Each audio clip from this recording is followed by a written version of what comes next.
కూడా అదే రకమైనటువంటి కొనసాగిస్తూ ఆంధ్రజ్యోతి విలేకరిగా ఆయన పనిచేయడం.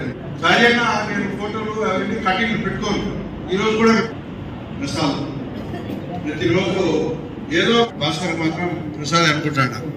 అమీరు అంటే ఆయన ముందు నుంచి ఉన్నా కానీ భాస్కర్ కూడా ఒక నెట్ సెంటర్ పెట్టుకొని జీవనం కొనసాగించడానికి విలేకరులలో ఏమీ లేదు, ఇది శూన్యం అనేటువంటి భావన ఉండరు.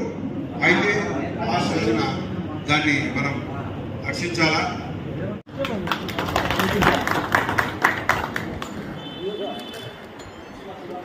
కరెక్ట్గా 9 సంవత్సరాల క్రితం డిసెంబర్ 23వ తేదీన మొదటిసారి ప్రసాదంతో నాకు పరిచయం.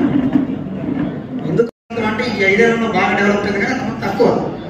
అయినా ఆయన రాసినటువంటి వార్తల ఆధారంగా స్థానికంగా ఉన్నటువంటి డ్రైనేజీలు కానీ మురుగుళ్ళలు కానీ వీధిలో ఎటువంటి సమస్యల మీద నిత్యం అవినాభావ సంబంధం ఉంటుంది. ఇతర రాజకీయ పార్టీలకు ఇతరులకు అది వేరు. కానీ ప్రజా ఉద్యమకారులు ఏ ఉద్యమం చేసినా మరి పత్రికా విలేకరైన వారు ఆ ఉద్యమ కార్యక్రమానికి ఆదరి ఎక్కడ ఏం జరుగుతా ఉందని చెప్పేసి తీసి వెనకంపడే మన రోజు కార్యక్రమం పేపర్లలో వచ్చారు. అటువంటి పరిస్థితుల్లో మరి ఆంధ్రజ్యోతి విలేకరి కల్లం వెంకట నాగేశ్వర ప్రసాద్ గారు 1985వ సంవత్సరం నుంచే నేను విద్యార్థి దశలో ఉన్నప్పటి నుంచే మరి ఆయనకు నాకు మంచి మిత్రత్వం అవినాభావ సంబంధం ఉంది. ఈ పత్రికా విలేకరిగా ఆయన సేవలు అందిస్తూ మరి వాళ్ళ మైదుగురు చరిత్రలో ఆయన మీద ఉన్నటువంటి అభిమానం కానీ ఆయన మీద ఉన్నటువంటి మంచితనం కానీ ఇవాళ ఇంత ఘనంగా కూడా మనం ఇక్కడ శ్రద్ధాంజలి మరి మైదుగురు మీడియా మిత్రులు ఏర్పాటు చేయడం కూడా మరి ఆయన నిదర్శనమని మనం మాట చెప్పుకోవాలి. మనకి ముఖ్య అతిథులుగా వచ్చేసినటువంటి మన మైదుకూరు శాసనసభ్యులు మాజీ టికెట్ చైర్మన్ గౌరవ శ్రీ పుట్టా సుధాకర్ యాదవ్ గారిని సాధారణంగా ఈ కార్యక్రమానికి ఆహ్వానిస్తున్నాం. అందరూ కూర్చోవాలి, అందరూ కూర్చోవాలి. ఇప్పుడు చాపాడు మండల మాజీ ఎంపీపీ గురెడ్డి గారి మాట్లాడాల్సిన కోరుకున్నా.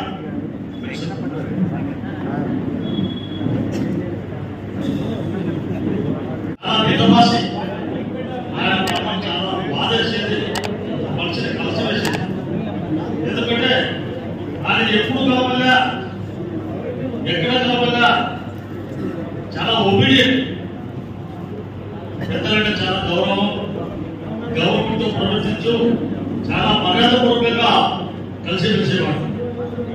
ఈనాడు ఈ సంస్కరణ కార్యక్రమం వదిలే నాకు నదిరెడ్డి నరసింహారెడ్డి గారు ఇలా ఫోన్ చేసేవాడు. సాయంత్రం తప్పకుండా వద్దాం, శివప్రసాద్ గారు కూడా చాలా బాగా ముఖ్యంగా పనిచేస్తున్నారు, తప్పకుండా రావాలని తెలుస్తూ ఈ రోజు కార్యక్రమం రావడం జరిగింది. సుదీర్ఘకాలం ఒకే పత్రికలో ప్రముఖ పాత్రికేయులుగా పనిచేస్తూ జ్యోతికంతే ప్రసాద్ అంటే ఆంధ్రజ్యోతి పేరు తెచ్చుకున్నటువంటి కేఎస్ఎస్లో ఉండడం, దానికి తోడు కూతురు పెళ్లి ఒక ప్రక్క, ఈ అలసటతో ఈ మధ్య జాండీస్ రావడం, దాని ఎఫెక్ట్ తో ఇటీవల 23/12 కూడా మేఘబాబు ఇది ఇక్కడ ఇక్కడ ఈ భూమి ఈ పెద్ద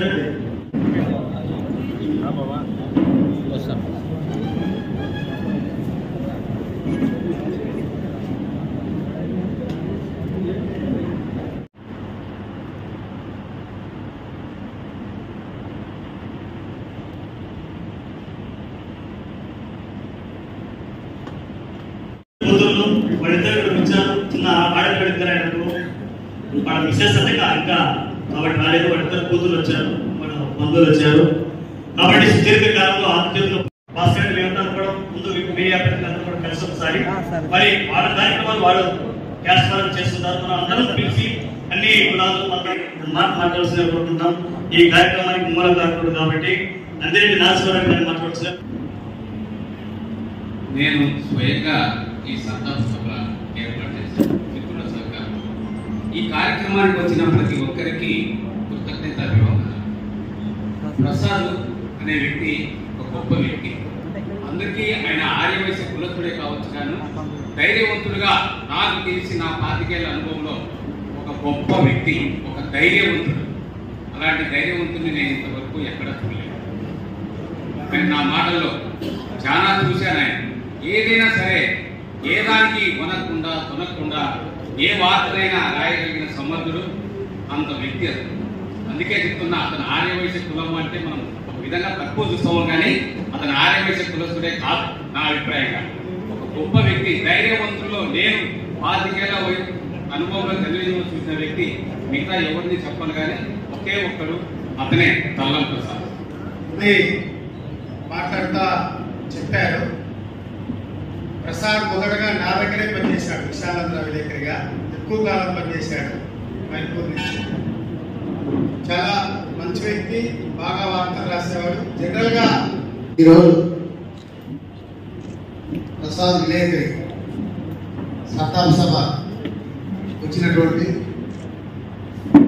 మా శ్రేయోభిలాషులందరికీ, మరియు ఈ సప్తాహ సభ ఈ రకంగా ఏర్పాటు చేసినటువంటి నాగశివ వారికి అందరికీ కూడా ధన్యవాదాలు. ప్రసాద్ నిజంగా చెప్పుకుంటే, నేను ఆ రోజు చనిపోయిన రోజు ఢిల్లీలో ఉన్నా. నాకు ఇమ్మీడియట్గా చనిపోయారని మెసేజ్ వచ్చింది. వచ్చిన తక్షణమే ఒక 5 నిమిషాలు నాకు ఏం మాట్లాడితే నాకు తోచలేదు. ఎందుకంటే ప్రసాద్ విలేకరి కాదు, నా శ్రేయోభిలాష వ్యక్తిగా నేను రాజకీయం వచ్చినప్పటి నుంచి కూడా నేను ఏదైనా ఎక్కడైనా మాట్లాడినప్పుడు స్పీచ్లో మాట్లాడినా, ఏదైనా పొరపాటు చెప్పినా నాకు ఇమ్మీడియట్ రాత్రి ఫోన్ చేసేవాడు. అలా ఇది మాట్లాడకూడదు, ఈ రకంగా మాట్లాడాలి, ఏ రకంగా ఏదైనా చెప్పాలని కూడా నాకు అలా రాత్రి చెప్పాడు. రాత్రి 10-11 గంటలకు మిగతా టైం కాకుండా 10-11 గంటలకు ఫోన్ చేసి ఈ రకంగా మాట్లాడాలి, ఈ రకంగా చెప్పేవాడు. ఒక సలహాదారుగా నాకు చాలా ముఖ్యంగా ఉన్నటువంటి ప్రసాద్ ఈరోజు శ్రేయోభిలాషి మన మధ్యలో లేకపోవడానికి నాకు చాలా బాధ కలుగుతాను.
అంటే